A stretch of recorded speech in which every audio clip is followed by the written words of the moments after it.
اعوذ باللہ من الشیطان الرجیم بسم اللہ الرحمن الرحیم انا لننصر رسلنا، یقیناً ہم مدد کریں گے اپنے رسولوں کی، والذین آمنوا اور ایمان والوں کی، فی الحیات الدنیا دنیا کی زندگی میں بھی، ویوم یقوم الاشہاد اور اس دن بھی جب گواہی دینے والے کھڑے ہوں گے، یوم لا ینفع الظالمین معذرتہم، جس دن ظالموں کو ان کی معذرت کچھ نفع نہ دے گی، وَلَهُمُ اللعنۃ اور ان کے لیے لعنت ہی ہوگی، وَلَهُمْ سُوءُ الدار اور ان کے لیے اس گھر کی خرابی ہی ہوگی۔ یہاں پر ان آیات میں اللہ تعالیٰ نے اپنے رسولوں اور ایمان والوں کے ساتھ مدد کا وعدہ کیا ہے، دنیا میں بھی اور آخرت میں بھی۔ دنیا میں بھی اللہ تعالیٰ نے اپنے رسولوں کی مدد کی ہے اور ایمان والوں کی مدد کی ہے، اور آخرت میں بھی ظاہری طور پر اللہ تعالیٰ مدد فرمائیں گے۔ کئی انبیاء علیہ السلام ایسے تھے کہ جب وہ کفار کے خلاف نکلے تو اللہ تعالیٰ نے ان کی مدد فرمائی۔ اسی طرح خود رسول اللہ صلی اللہ علیہ وسلم جب غزوہ بدر میں تھوڑی سی تعداد کے ساتھ نکلے تو اللہ تعالیٰ نے فرشتوں کے ذریعے آپ صلی اللہ علیہ وسلم کی مدد فرمائی، اللہ تعالیٰ نے آسمان سے فرشتوں کو نازل فرمایا۔ اب سوال یہ پیدا ہوتا ہے کہ بعض انبیاء علیہ السلام ایسے تھے کہ جن کو ان کے مخالفین نے دنیا میں شہید کر دیا، اور بعض ایسے تھے کہ جن کو طرح طرح کی تکلیفیں دیں، ان کو ہجرت کرنا پڑی۔ تو اب ان انبیاء علیہ السلام کی مدد کیسے کی گئی جب کہ وہ تو شہید ہو چکے تھے؟ تو اس کا جواب یہ ہے کہ مدد کا مطلب یہ ہے کہ دشمن سے انتقام لینا۔ اگرچہ بعض انبیاء علیہ السلام کو شہید بھی کیا گیا، لیکن جب ان کے دشمنوں پر، ان کے مخالفین پر اللہ تعالیٰ نے عذاب نازل فرمایا تو وہ عذاب بھی ایسا تھا کہ دنیا میں اس کی کوئی مثال نہیں ملتی۔ جس طرح حضرت یحییٰ علیہ السلام، حضرت زکریا علیہ السلام اور حضرت شعیب علیہ السلام کو شہید کیا گیا، لیکن ان کے دشمنوں پر جو اللہ تعالیٰ نے عذاب مسلط فرمایا کہ جن ان کو ذلیل اور خوار کر کے رکھ دیا۔ اسی طرح نمرود کو اللہ نے کیسے عذاب میں پکڑا۔ عیسیٰ علیہ السلام کے دشمنوں پر اللہ تعالیٰ نے روم کو مسلط کر دیا۔ تو مدد کا مطلب یہ ہے کہ اللہ تعالیٰ انبیاء علیہ السلام کے مخالفین کو دنیا میں بھی ذلیل و خوار کریں گے، اور ظاہری بات ہے آخرت میں تو ان کا ٹھکانہ ہے ہی جہنم میں، جیسا کہ اگلی آیت میں آتا ہے کہ لا ینفع الظالمین معذرتہم ولہم اللعنۃ، کہ ان ظالموں کے لیے نہ تو ان کی معذرت مانی جائے گی، کوئی عذر مانا جائے گا، اور ان کے لیے لعنت ہے اور ان کے لیے برا ٹھکانہ ہے۔ تو آخرت میں بھی اللہ تعالیٰ اپنے انبیاء علیہ السلام کے اور ایمان والوں کی مدد کریں گے اور ان کے مخالفین کو رسوا فرمائیں گے۔ تو اگرچہ بعض اوقات انبیاء شہید بھی ہوئے، ان کو تکلیفیں بھی پہنچی، انہوں نے ہجرت بھی کی، لیکن اللہ تعالیٰ نے جب ان کے مخالفین پر عذاب نازل فرمایا تو وہ بھی دگنا تھا۔ وَلَقَدْ آتَيْنَا مُوسَى الْهُدَىٰ اور تحقیق ہم نے موسیٰ علیہ السلام کو ہدایت نامہ عطا فرمایا، وَأَوْرَثْنَا بَنِي إِسْرَائِيلَ الْكِتَابَ اور بنی اسرائیل کو اس کتاب کا وارث بنایا۔ ہدا ہدایت نامے سے مراد موسیٰ علیہ السلام کو جو کتاب عطا کی گئی تورات، اور اسی کتاب کا وارث پھر اللہ تعالیٰ نے بنی اسرائیل کو بنایا۔ ہدن کہ وہ ہدایت و ذکرہ اور نصیحت تھی، لِأُولِي الْأَلْبَابِ عقل مندوں کے لیے۔ تو ظاہری بات ہے جن کو اللہ تعالیٰ نے عقل عطا فرمائی ہوتی ہے وہی اللہ تعالیٰ کی نازل کی ہوئی کتابوں سے ہدایت بھی حاصل کرتے ہیں اور نصیحت بھی حاصل کرتے ہیں۔ فَاصْبِرْ إِنَّ وَعْدَ اللَّهِ حَقٌّ صبر کیجئے، اللہ کا وعدہ سچا ہے۔ وَاسْتَغْفِرْ لِذَنبِكَ اور اپنے گناہوں کی بخشش مانگتے رہیے۔ وَسَبِّحْ بِحَمْدِ رَبِّكَ اور اپنے رب کی تسبیح بیان کیجئے، بِالْعَشِيِّ وَالْإِبْكَارِ صبح اور شام۔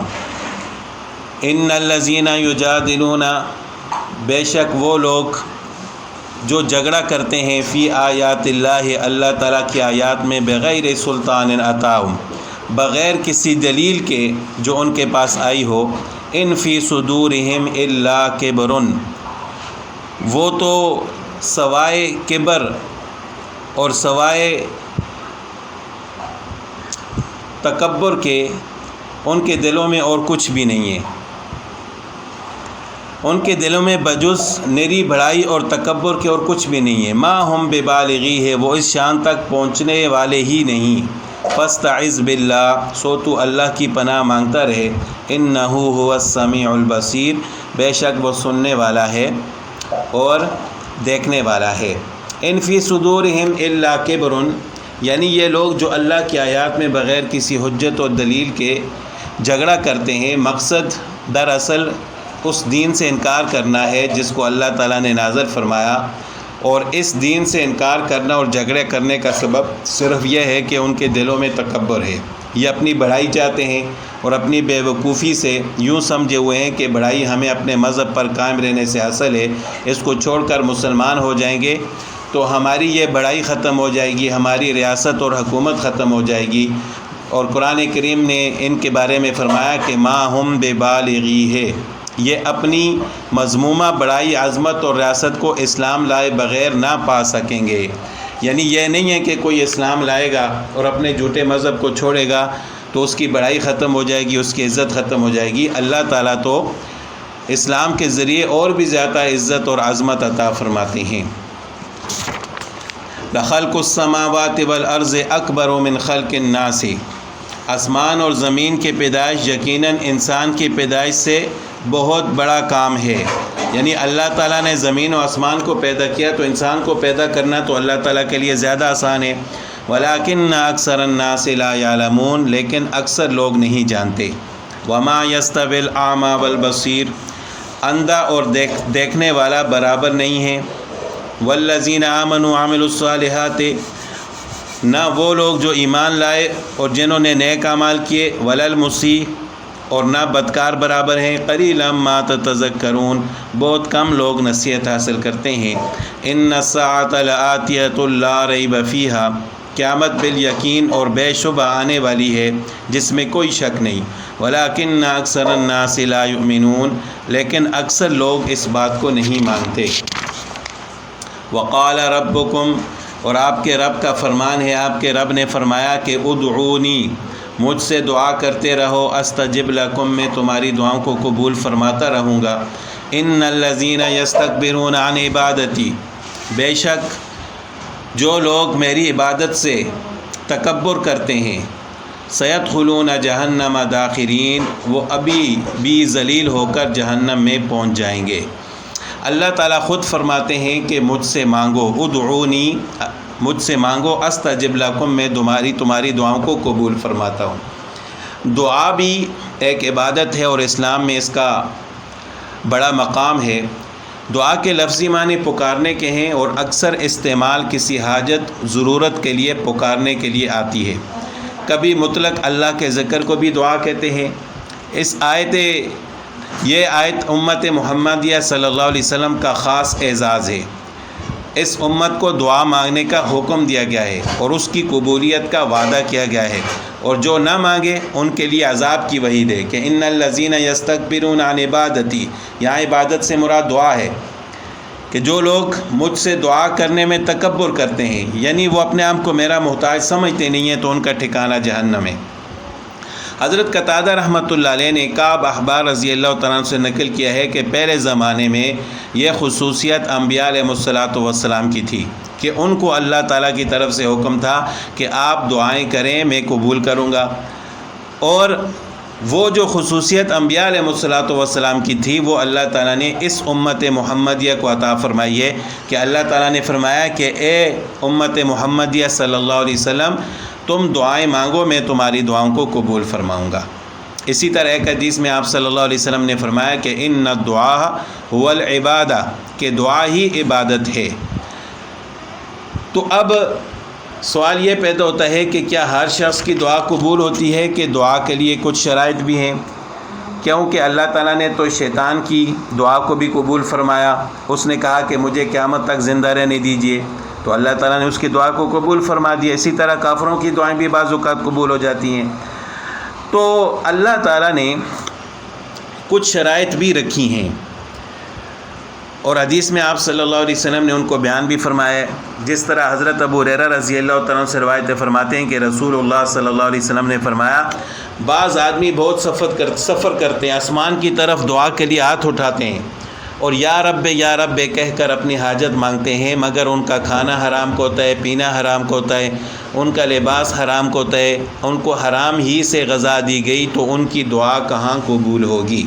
یعنی پہلی شرط یہ ہے کہ انسان حرام سے اپنے آپ کو بچائے، اپنا رزق حلال کا رکھے، حرام کھانے اور کمانے والے کی دعا کو اللہ قبول نہیں فرماتے۔ اسی طرح حدیث میں آتا ہے کہ جو شخص غفلت سے، بے دہانی سے، لاپرواہی سے دعا کرے، یعنی توجہ اللہ کی طرف نہ ہو، توجہ کہیں اور ہو، تو اللہ تعالیٰ ایسے شخص کی دعا کو بھی قبول نہیں فرماتے۔ اب یہ ایک سوال پیدا ہوتا ہے کہ بعض اوقات ہم دعائیں کرتے ہیں لیکن دعا قبول ہوتی ہوئی نظر نہیں آتی، جبکہ اللہ تعالیٰ فرماتے ہیں کہ تم دعا کرو میں تمہاری دعا کو قبول فرماؤں گا۔ تو اس کا جواب آپ صلی اللہ علیہ وسلم نے ایک حدیث میں بیان فرمایا ہے۔ حضرت ابو سعید خدری رضی اللہ تعالیٰ عنہ سے روایت ہے کہ نبی کریم صلی اللہ علیہ وسلم نے فرمایا کہ مسلمان جو بھی دعا اللہ سے کرتا ہے اللہ اس کو عطا فرماتا ہے، بشرطے کہ اس میں کسی گناہ یا قطع رحمی کی دعا نہ ہو۔ اور قبول فرمانے کی 3 صورتیں ہیں، یعنی ہم تو یہ سمجھتے ہیں کہ جو کچھ میں مانگ رہا ہوں مجھے فوراً ملنا چاہیے، یہ دعا کی قبولیت ہے۔ حالانکہ دعا کی قبولیت کا یہ مطلب نہیں ہے، بلکہ اللہ تعالیٰ اپنی حکمت کے مطابق بندوں کو عطا فرماتے ہیں۔ اللہ تعالیٰ حکیم ہے۔ اب بندہ مانگ رہا ہوتا ہے لیکن اللہ تعالیٰ بہتر سمجھتے ہیں کہ یہ چیز جو مانگ رہے اس کے لیے بہتر ہے یا نہیں ہے، تو اللہ تعالیٰ اس کو مؤخر کر دیتے ہیں۔ تو دعا کی قبولیت کا مطلب یہ ہے کہ اللہ تعالیٰ اس کو 3 صورتوں میں سے کوئی ایک صورت عطا فرما دیتے ہیں، یعنی جو چیز وہ مانگ رہا ہوتا ہے اس کے بدلے اللہ تعالیٰ اس کو 3 چیزوں میں سے ایک چیز عطا فرماتے ہیں، یا تو وہی چیز اس کو مل جاتی ہے جو وہ مانگ رہا ہوتا ہے، دوسرا یہ کہ اس کی مطلوب چیز کے بدلے اس کو آخرت کا کوئی اجر و ثواب دے دیا جاتا ہے۔ یعنی انسان دنیا میں مانگ رہا ہوتا ہے لیکن اللہ تعالیٰ جانتے ہیں کہ دنیا میں یہ چیز اس کے لیے بہتر نہیں ہے، اس کے بدلے اللہ تعالیٰ اس کو آخرت میں کوئی اجر و ثواب عطا فرما دیتے ہیں۔ تو ظاہری بات ہے یہ تو اس سے بھی زیادہ بہتر ہے کہ دنیا کے بجائے انسان کو آخرت کا بدلہ مل جائے۔ تیسرا یہ کہ مانگی ہوئی چیز تو نہ ملے مگر اللہ تعالیٰ اس دعا کے بدلے کوئی آفت اور مصیبت کو دور فرما دیں، اور یہ بھی اللہ تعالیٰ کی طرف سے بڑی کریمی ہے کہ انسان تو ایک چھوٹی سی چیز مانگ رہا ہوتا ہے لیکن اللہ تعالیٰ اس کے بدلے اس سے کوئی بڑی مصیبت کو دور فرما دیتے ہیں۔ یعنی انسان اگر حرام نہ کھائے، بے توجہ سے دعا نہ کرے، آداب کے ساتھ دعا کرے اور حلال رزق کمائے اور کھائے، پھر اللہ تعالیٰ سے دعا کرے تو اللہ تعالیٰ اس کو ان 3 چیزوں میں سے ایک چیز ضرور عطا فرماتے ہیں۔ تو جب انسان دعا کرے تو اس کے بعد اللہ پر توکل رکھے کہ اللہ تعالیٰ میری دعا کو قبول کریں گے اور مجھے ضرور اس کا بہتر بدلہ عطا فرمائیں گے۔ تو دعا کے بعد اللہ تعالیٰ پر گلہ شکوہ نہیں کرنا چاہیے کہ میں تو کب سے دعا کر رہا ہوں، میری دعائیں قبول ہی نہیں ہوتی، یہ شکوہ نہیں کرنا چاہیے۔ جب اللہ تعالیٰ فرماتے ہیں کہ استجب لکم، میں تمہاری دعا کو قبول کروں گا، تو پھر اللہ تعالیٰ کی ذات پر یقین بھی رکھنا چاہیے۔